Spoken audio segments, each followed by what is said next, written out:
बताते चलें कि आज महिला महाविद्यालय किदवईनगर कानपुर में माननीय सीडीसी निदेशक सीएसजेएम विश्वविद्यालय कानपुर के निर्देशानुसार संस्कृत विभाग द्वारा गीता जयंती मोक्षदा एकादशी के पावन अवसर पर छात्राओं के सहयोग से विशाल मानव श्रृंखला निर्माण गीता श्लोक पाठ किया गया तथा श्रीमद्भागवत गीता के महत्व पर संस्कृत में निबंध और चार्ट प्रतियोगिताओं का आयोजन किया गया, जिसमें लगभग 80 छात्राओं ने उत्साहपूर्वक भाग लिया। प्रतिभागी छात्राओं को प्रमाण पत्र देकर पुरस्कृत किया गया। कार्यक्रम का शुभारंभ महाविद्यालय की प्राचार्या प्रोफेसर अंजू चौधरी ने श्रीमद् गीता भागवत ग्रंथ पर पुष्प अर्पित कर छात्राओं को संबोधित करते हुए निराश व्यक्ति को पुनः संपूर्ण बल एवं आशा के साथ खड़ा कर सकती है। संस्कृत विभाग की अध्यक्षा प्रोफेसर अर्चना श्रीवास्तव ने गीता के महात्म्य पर अपने विचार व्यक्त करते हुए कहा कि गीता में संसार की समस्त शुभता निहित है। यह चरित्र निर्माण का एक उत्तम साधन है। गीता सभी समस्याओं का समाधान कर सभी दुखों को हरने वाली कामधेनु जैसी है। कार्यक्रम में पूजा श्रीवास्तव का सक्रिय योगदान रहा। उन्होंने भी अपने वक्त में कहा कि गीता हमें सहिष्णु और क्षमाशील बनाती है।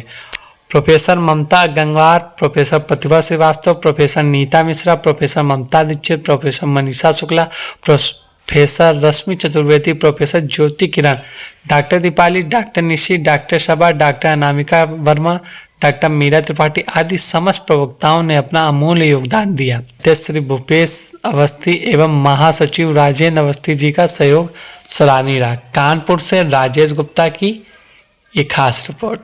मैं संस्कृत विभाग की अध्यक्ष प्रोफेसर अर्चना श्रीवास्तव आज गीता जयंती के पावन अवसर पर सीएसजेएम विश्वविद्यालय के माननीय सीडीसी निदेशक के निर्देशानुसार एक विशाल मानव श्रृंखला बच्चों के छात्राओं के माध्यम से निर्माण किया। हम लोगों ने गीता महोत्सव हम प्रायः 3 वर्ष से कंटिन्यूअस मना रहे हैं और इसमें बच्चों को विभिन्न प्रकार की प्रतियोगिताएं जैसे कि श्लोक पाठ, निबंध लेखन, चार्ट और पोस्टर करवाते हैं। इसके माध्यम से हम गीता का जो संदेश बच्चों के लिए, छात्रों के लिए बेहद उपयोगी है और छात्र इनसे अपने जीवन में एक सबक लेंगे और अपने जीवन की कठिनाइयों से उबरने के लिए इससे जो संदेश मिलता है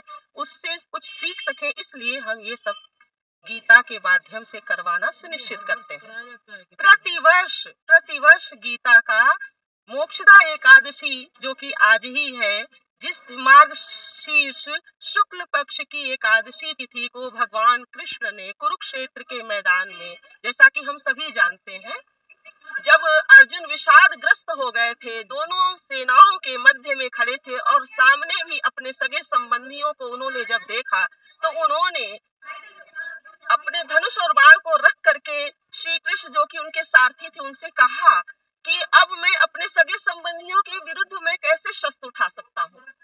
ठीक उसी समय जब श्री कृष्ण ने देखा कि इस समय अर्जुन मोहग्रस्त है और यह सेनाओं के मध्य में ऐसी स्थिति में, विषम स्थिति में अर्जुन यदि युद्ध नहीं करेगा तो परिस्थितियां बहुत विकट हो चुकी थी, तब श्री कृष्ण ने मात्र 45 मिनट में गीता का वह संदेश दिया जो कि हम मानव मात्र के लिए तब भी और आज भी और सदैव ही प्रासंगिक होगा। क्या संदेश देना चाहेंगे? गीता जीवन जीने की कला है। यदि हम जीवन में किसी भी प्रकार की समस्या से ग्रस्त हो तो हमें सिर्फ गीता का अध्ययन करना चाहिए। सिर्फ गीता की शरण में यदि हम चले जाएं, कोई एक श्लोक यदि उठा लें तो हमें गीता वह संदेश देती है कि हमें तत्काल मार्ग निकल आता है। ये मेरा व्यक्तिगत अनुभव नहीं है, ये बड़े बड़े विद्वानों का अनुभव है। स्वामी विवेकानंद ने, महात्मा गांधी ने, सबने अपने अनुभव में, अपनी पुस्तकों में यह बात बताई है कि गीता ने उनको सबसे विषम परिस्थिति में निपटने के लिए उन्हें एक निश्चित रूप से रूपरेखा तैयार करने का संदेश दिया है, उनका मार्गदर्शन किया है।